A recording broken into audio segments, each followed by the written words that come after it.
What's going on, guys? Welcome back to another UFC breakdown and predictions video, this time for UFC 308, Ilia Topuria versus Max Holloway in Abu Dhabi in one of the best cards of the year. I'm super excited for it. Now, we are coming off of a kind of terrible UFC Vegas 99 card for us. We ended up going 6-5 on picks, and in terms of our bets, we did hit our Melissa Martinez and Jean Matsumoto parlay, but unfortunately the Daniel Pineda single bet and our most confidence pick parlay with Charles Johnson and Kyler Phillips did not go through because Phillips decided not to have cardio and just absolutely shit the bed, but that's okay.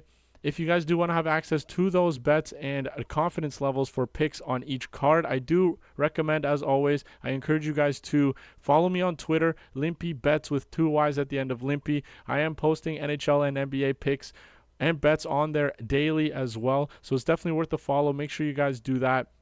But without further ado, let's get into these breakdowns. I'm going to try not to blabber on because we have 13 fights to cover. So make sure you hit that like button, subscribe to the channel if you are new, and drop a comment down below with your thoughts on this UFC 308 card. Starting off the event, we have Fakhretdinov going up against Carlos Leal. Now, this is a short notice replacement fight for Fakhretdinov. He was supposed to initially fight Nursultan Ruziboev, and in comes Carlos Leal, a PFL vet. I believe he is 5-2 with that promotion, and he came in, stepped in on short notice to get his shot in the UFC. Now, I was looking at Carlos Leal tape, and I have seen him actually fight Sadibu C in the PFL, and Leal has that stalking style of striking. He likes to walk his opponents down and has some fantastic power in those hands as well. Unfortunately, I do not think he gets it done against Fakhretdinov. Fakhretdinov is an extremely well-rounded fighter who is always going to find success finding takedowns with his opponents, getting that top control and doing some good damage as well while he's there. If you can weaponize your cardio, you can find success against Fakhretdinov. We've seen that in his past. Most recently, we saw him win a split decision to Nicholas Dalby, whose best weapon is that cardio. And Fakhretdinov finds success early, as he usually does, but he tends to slow down and quote-unquote gas near the end of that fight. Now, the fight before that, against Elizeu Zaleski, same sort of idea. That ended up being a majority draw, but same idea. Fakhretdinov comes in, has a fantastic first round, and then slowly starts to fade. Now, somebody like Carlos Leal, he's kind of similar. He has a fantastic first round, and then he slowly starts to fade as well.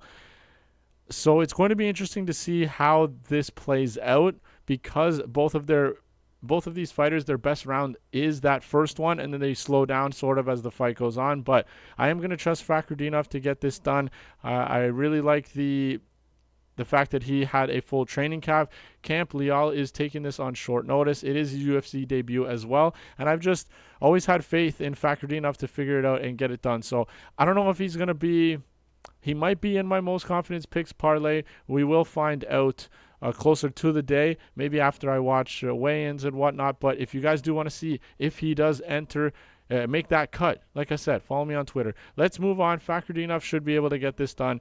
Next up, we have Bruno Silva against a returning UFC fighter in Ismail Naurdiev. Now, Naurdiev is 2-2 with the promotion. He ended up getting cut. He went 4-3 after that outside on regional promotions, and he gets re-signed. So it's kind of interesting. That's an interesting case there. But if you guys aren't familiar with Naurdiev, he's actually a pretty well-rounded guy. He can find success anywhere the fight takes place, and he's got power. He can knock out people with his hands, and he can mix in that wrestling as well. Now, if you guys watch the Contender Series, a fighter named Vadim Kutsi, who lost to Daniel Frunza, I believe, ended up knocking out Ismail Naurdiev back in December of 2022. So that's something to keep in mind, considering Kutsi actually lost on the Contender Series. But I wouldn't really hold too much weight there, because Naurdiev is going up against an aging vet in Bruno Silva, who at one point in his career, he was a fast, explosive, and powerful striker. And unfortunately, over the past few years, he has become he's just become a washed fighter. And I don't mean to be disrespectful in that sense, because I've been a fan of Bruno Silva for a long time. But in his last 6 fights, he is 1-6. His only win was another aging vet in Brad Tavares, where he knocked him out in the first round. One of those losses in that stretch is Alex Pereira, which we obviously will give him a pass for. But Gerald Meerschaert ended up dropping him and hurting him in his fight with him August of 2022. Brendan Allen ended up choking him out in the first round, but before that got dropped by Brendan Allen. The unanimous decision lost to Shara, and then that weird fight against Chris Weidman where he got like eye poked 5 times and nothing was done about it. But regardless, even without those eye pokes, Bruno Silva's speed showed that he was lacking in that department as well. He doesn't have as much sting behind his strikes as he did before. And I think that's ultimately going to be the factor here, because Naurdiev, being 28 years old, also still has a lot of experience to go up against a vet like Silva. But I think the speed, the explosiveness, the power, it's all going to be on the Naurdiev side. And I just think he's going to find the most success out of the 2 fighters here.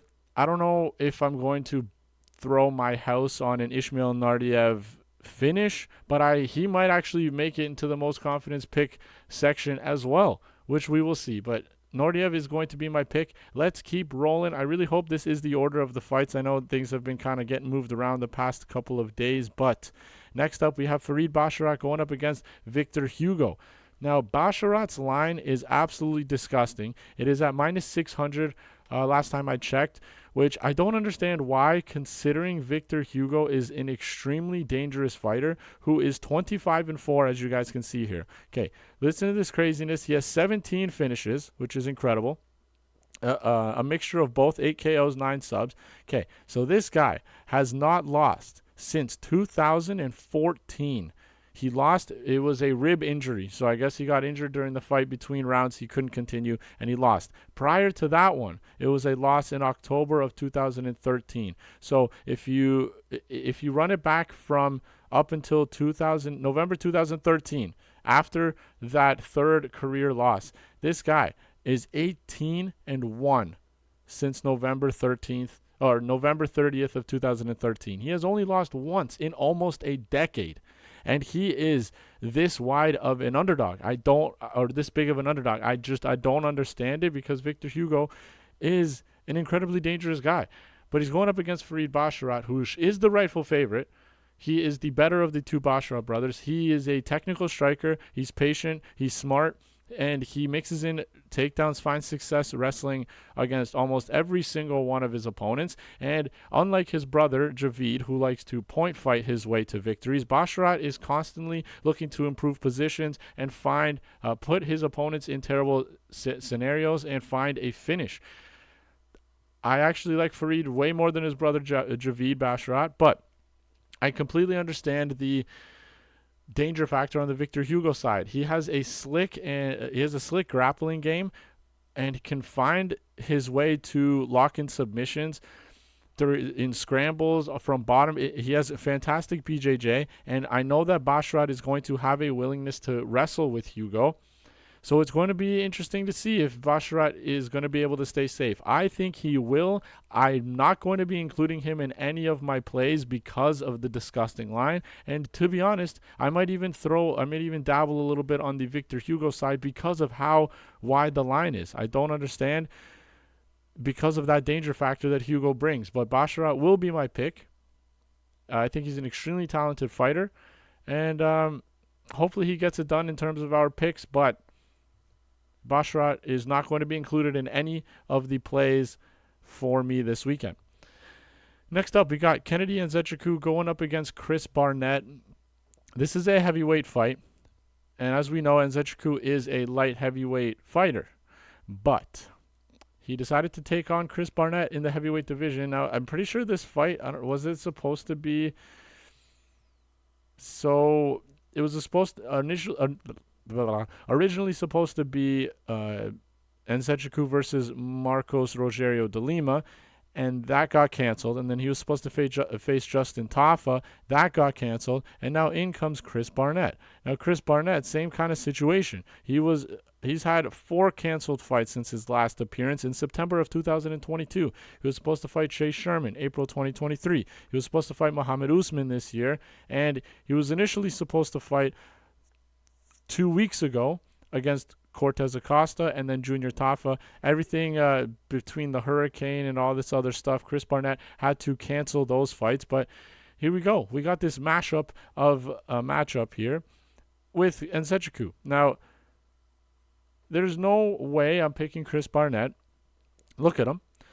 No disrespect, but doesn't look like a fighter. And regardless of the way he looks, he's actually a very athletic guy. Can do all the spinning stuff, can do lots of kicks and all that stuff as well. I just don't think he's going to find success against Kennedy unless he lands like this crazy wild shot, because we've seen Nzechukwu's chin is slowly deteriorating. But look at the size discrepancy. Look at it. 8 inches. 8-inch advantage in both the height and reach. Is Chris Barnett even going to be able to find the chin of Kennedy?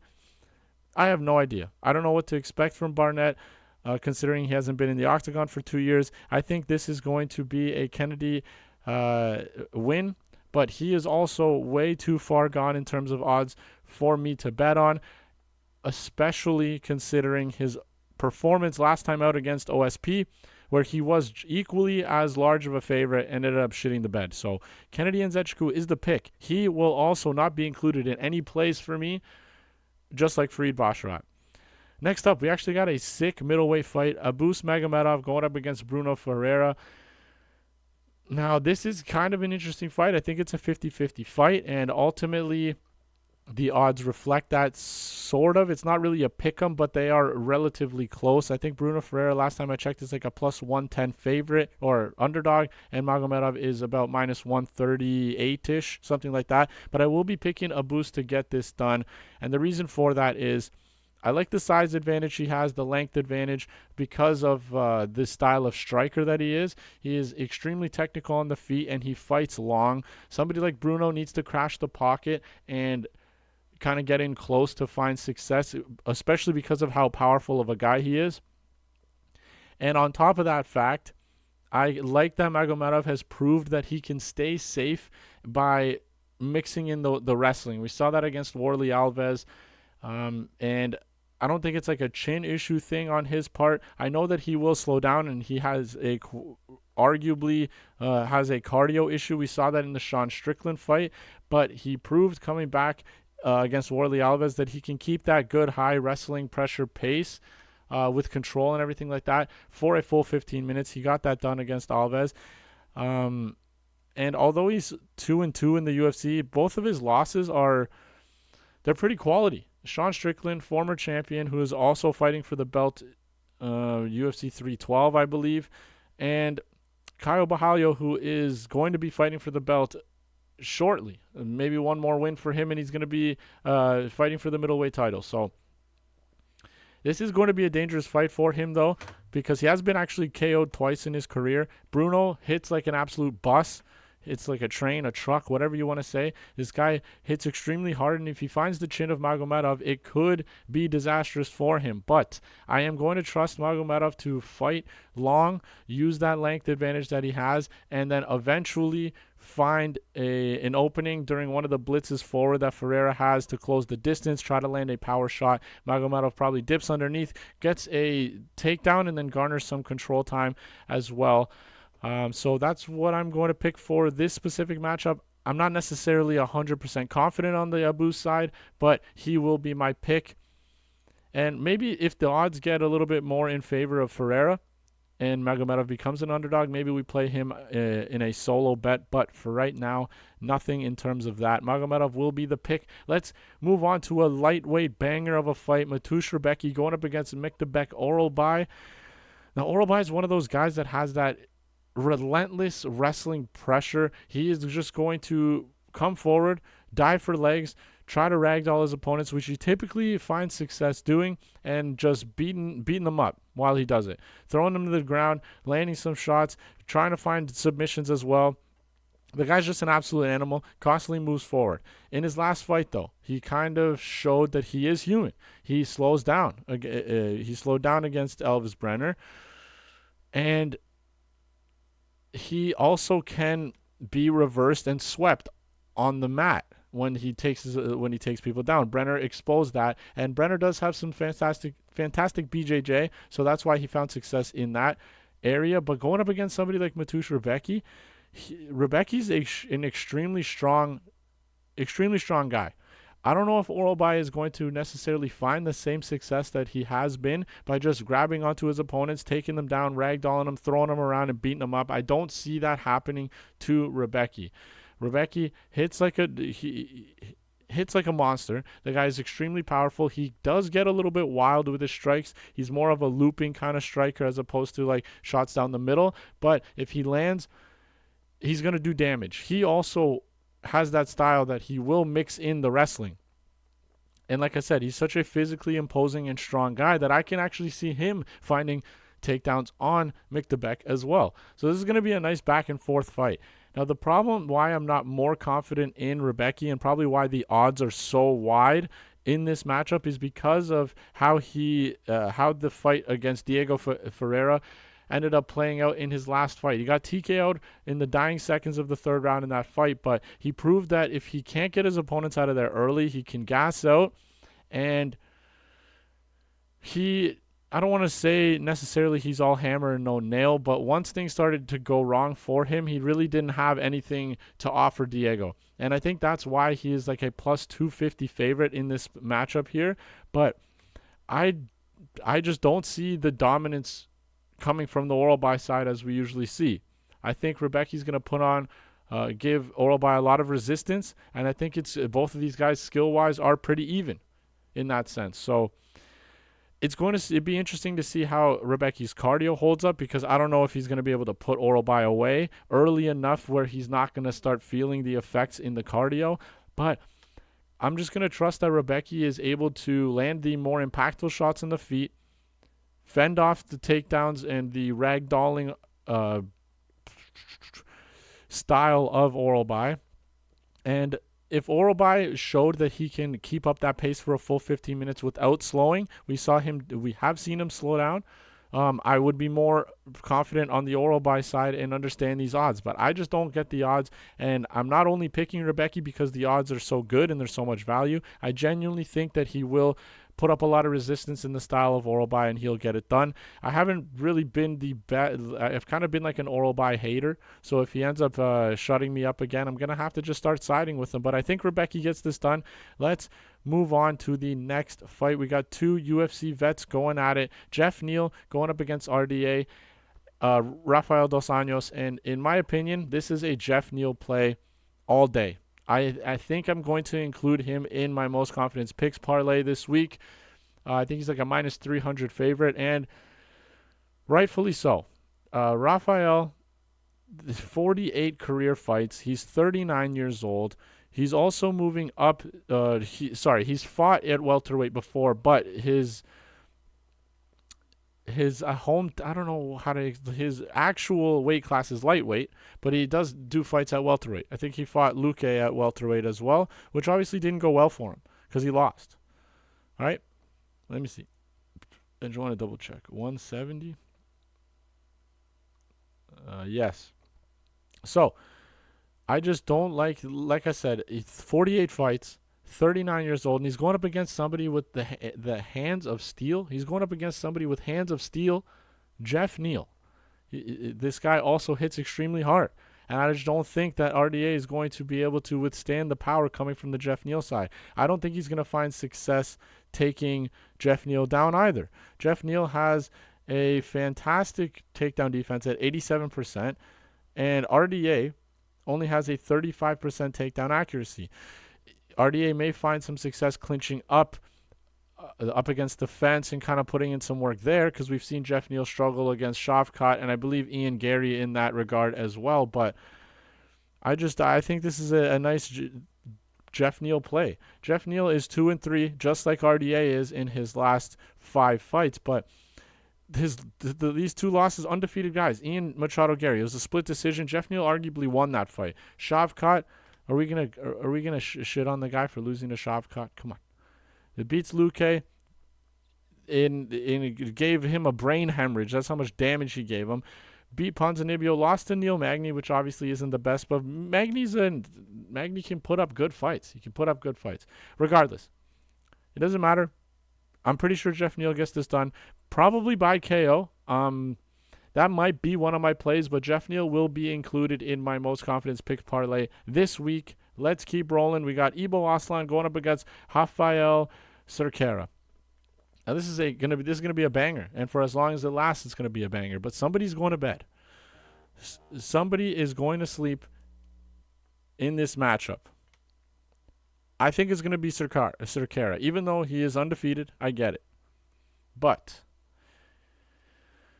I was watching tape on Cerqueira, and even though both of these guys are bona fide finishers, Ibo Aslan 13 wins, 13 KOs. Cerqueira has 10 finishes and 11 wins. They go about their finishes a little bit differently. Aslan is more.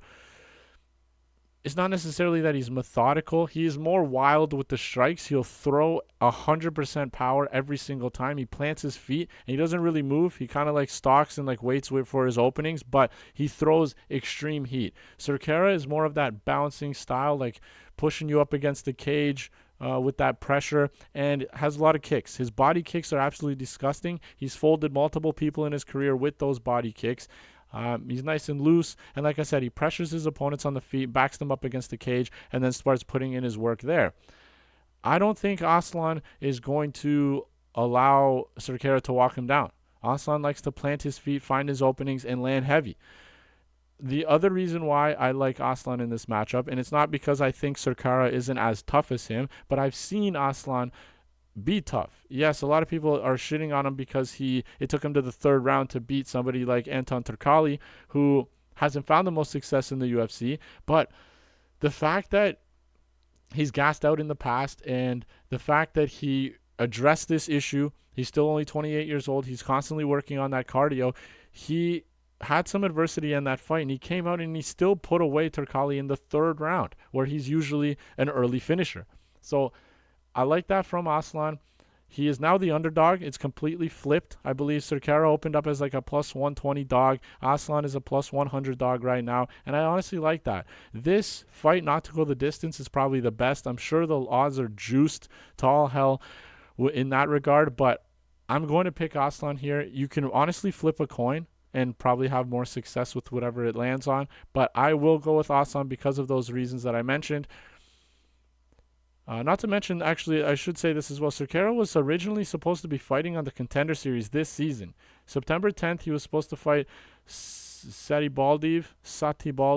Then he was supposed to fight Rebecki. Then he was supposed to fight Francesco Mazzeo. And before he fought Mazzeo, he actually got signed to fight on this card. So it's something to mention. It's not like an extremely short notice fight for him. He has been in camp fighting for a bout back in September. But regardless, I like Aslan here to get it done.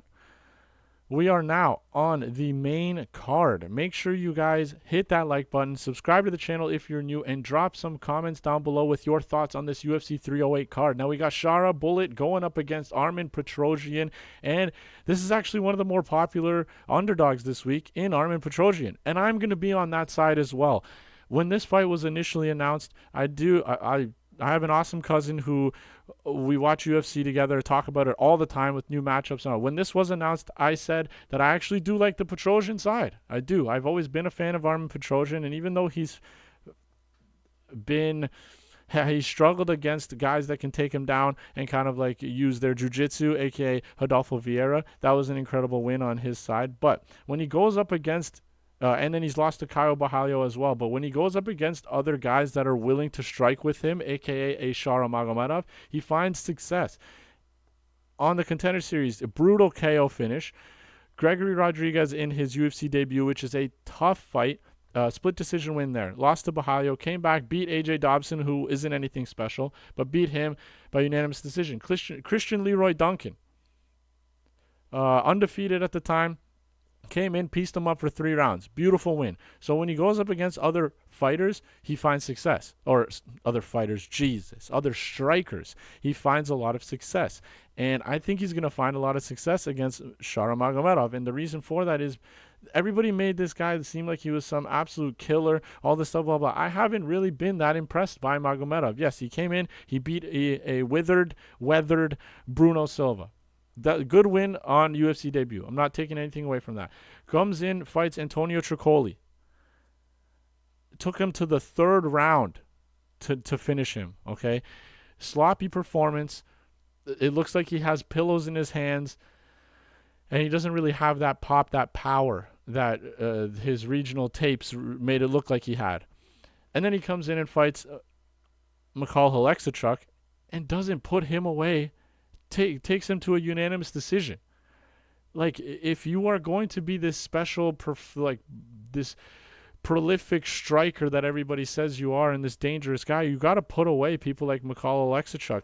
Last week, a lot of people were shitting on others that picked Michel Ferreira because of the lack of competition that he's been blowing through in the middleweight division. Dude, I was one of the guys that picked Michel Ferreira, okay?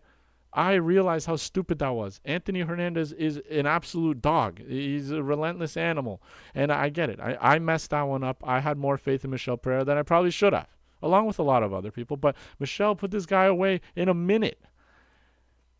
And now people are praising Magomedov for this, like, he's some crazy striker. Like, 15 minutes with Michal Alexichuk, couldn't put him away. Yes, Magomedov is technical. He's an awesome striker. Very kick-heavy style, very quick, and I get it. But somebody like Petrosyan, man, Petrosyan's got the volume. I'm just going to double-check so I don't sound stupid, but I'm pretty sure Shara's almost 7. Yeah, okay. So there's more volume on the Magomedov side, but the striking accuracy is really good on the Magomedov side as well. But arguably, Petrosyan has fought the better competition thus far. Regardless, what I'm trying to say is that Petrosyan's going to put up a lot of resistance in that striking realm, and I can actually see Petrosyan being the one to initiate any clinching or wrestling as well.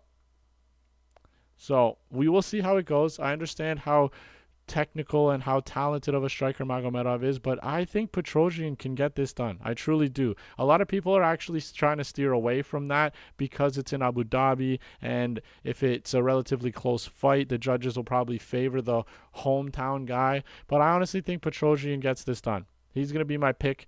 I'm going to go with Armin to get this done. So next up, we got Lerone Murphy taking on Dan Ige. Dan Ige, everybody's favorite featherweight. The guy's an absolute stud. We all know the story where he came in on short notice, on hours' notice, to fight an extremely dangerous fighter in Diego Lopez, and gave him one hell of a fight. And as much as I really do want to pick Dan Ige here, is he also 33? He is also 33. As much as I want to pick Dan Ige here, I can't, because Lerone Murphy is just the better fighter. Lerone Murphy's performance against Edson Barboza was amazing. A 5-round destruction over Edson Barboza, a very talented striker, a UFC vet as well. It was just a very impressive performance, and that kind of stays in my head when I look at Lerone Murphy fights from now on.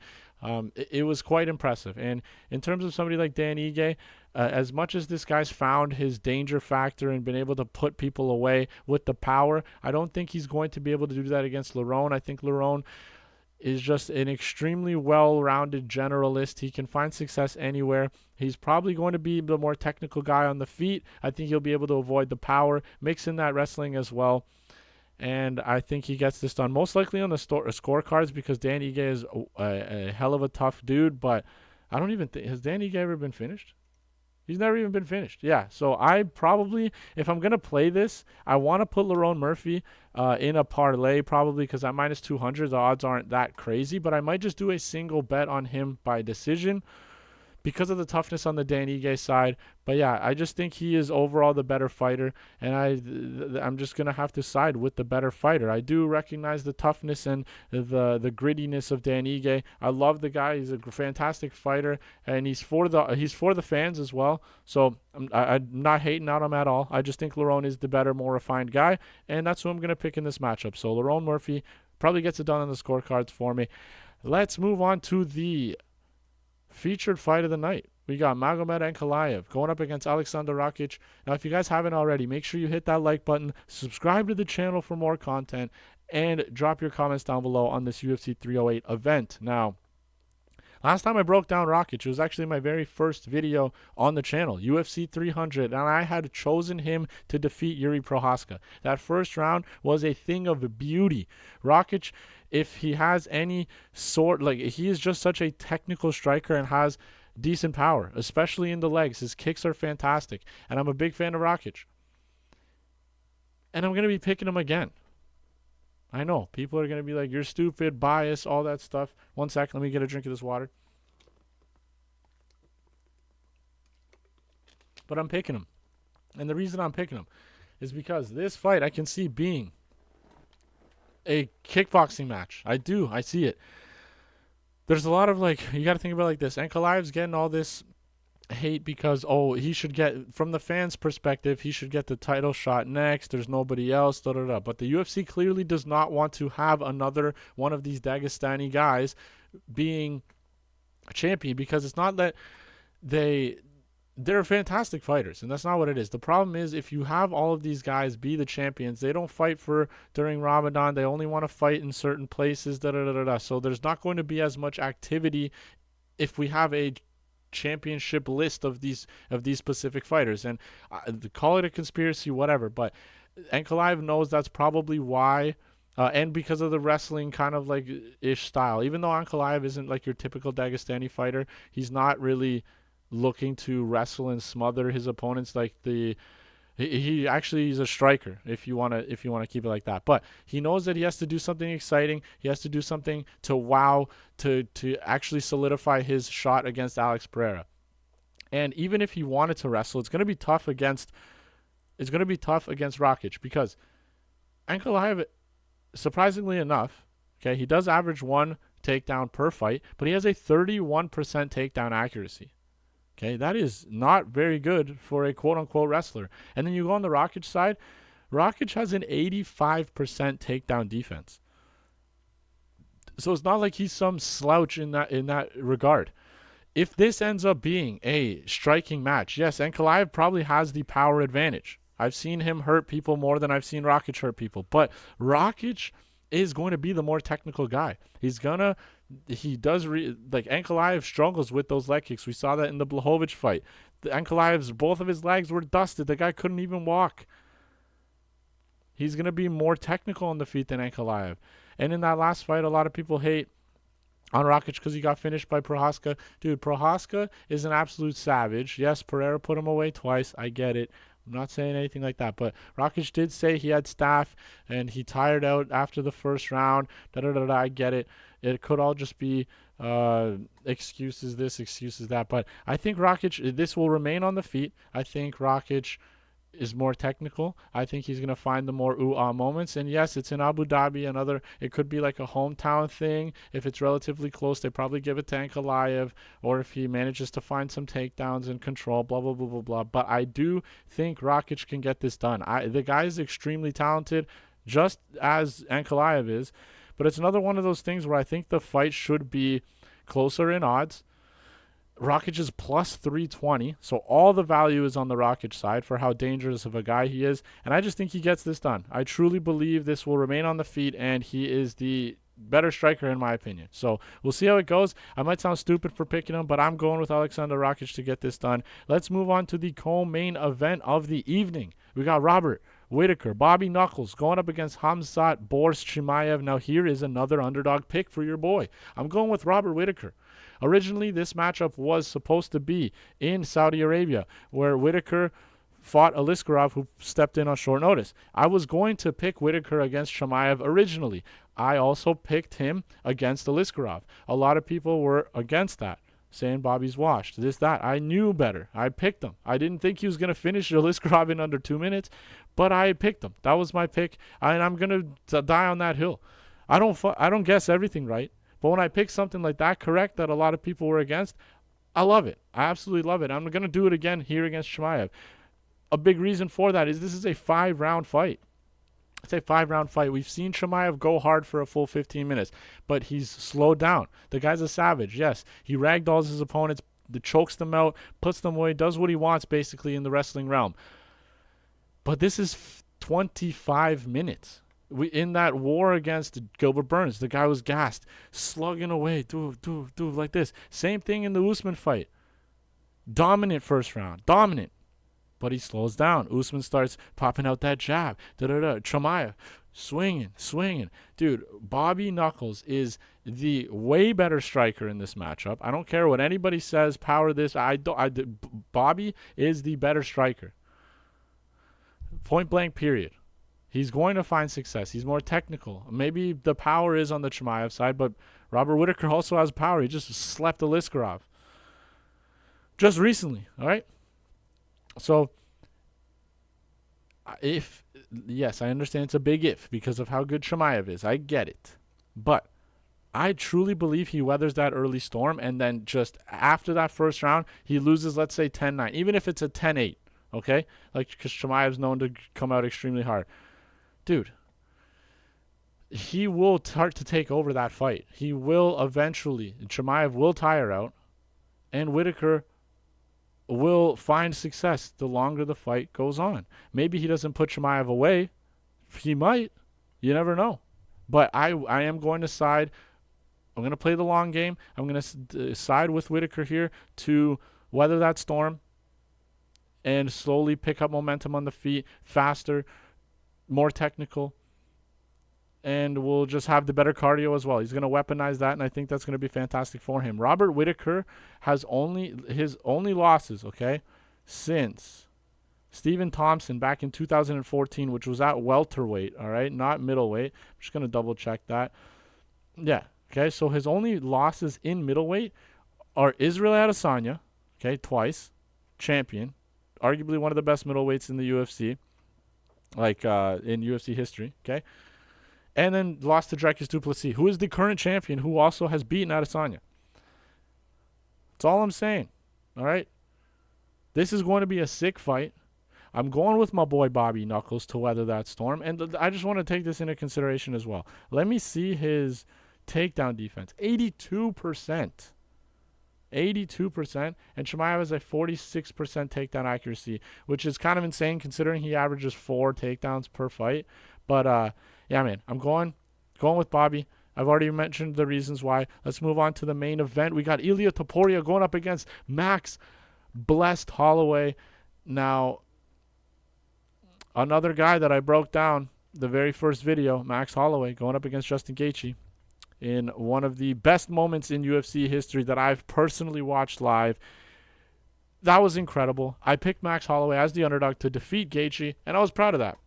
And I've been trying to pick Max Holloway here. I've been trying so hard to go with my boy. And even though I'm going to be rooting for Max Holloway to get this done, I don't think that he does. Okay, I think Topuria is the real deal. I think he gets it done. I'm done doubting him. I picked against him. To be honest, I haven't really doubted him in his career. I picked him against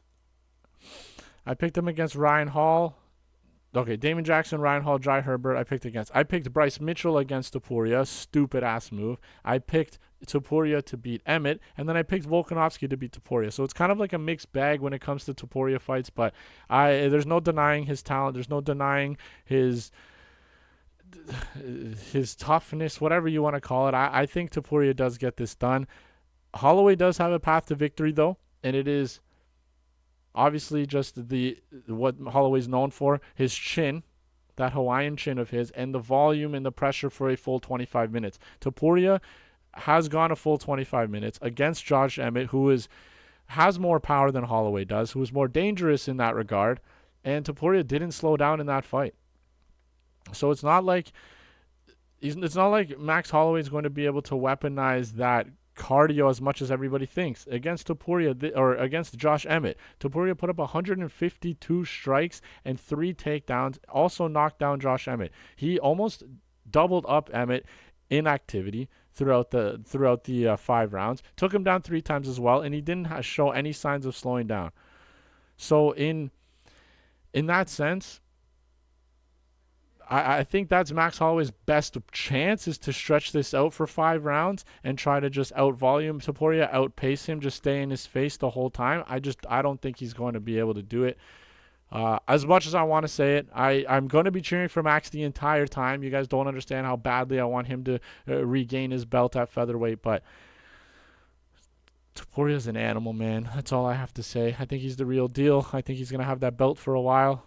Hopefully I get proven wrong, but Topuria will be my pick. I'm not putting him in any parlays, none of that stuff, but he is the pick. Hopefully my heart doesn't have to deal with Max Holloway getting knocked out. But that's going to be the breakdown, guys. Let's go over the picks again, and I might do a little bit of a teaser for my most confidence picks parlay. But like I said, to know finally confidence levels before the event and what my actual most confidence pick parlay is, follow me on Twitter, Limpy Bets, 2 Ys. Just do it. Just go over there, follow me right now. I'll give you some time right now. All right, I know that wasn't enough time. Let's go and go back to these picks. So Renat Fakhretdinov, probably going to be in my most confidence pick section. Ismail Naurdiev, maybe he'll be in it too. Farid Basharat is my pick. Not going to be in the parlay though, because the odds are shit. Kennedy and Nzechukwu, don't trust him, especially at -700. S.Magomedov, Rebecki, Jeff Neal, he's going to be in my most confidence pick parlay. Ibo Aslan, Armin Petrosyan, Lerone Murphy, Alexander Rakic, Robert Whittaker, and Ilia Topuria. That's my breakdown for UFC 308, guys. Make sure you hit that like button, subscribe to the channel if you are new, and comment down below your thoughts on UFC 308. Thank you guys again for joining me for another video. I will see you in the next one. Best of luck with this card.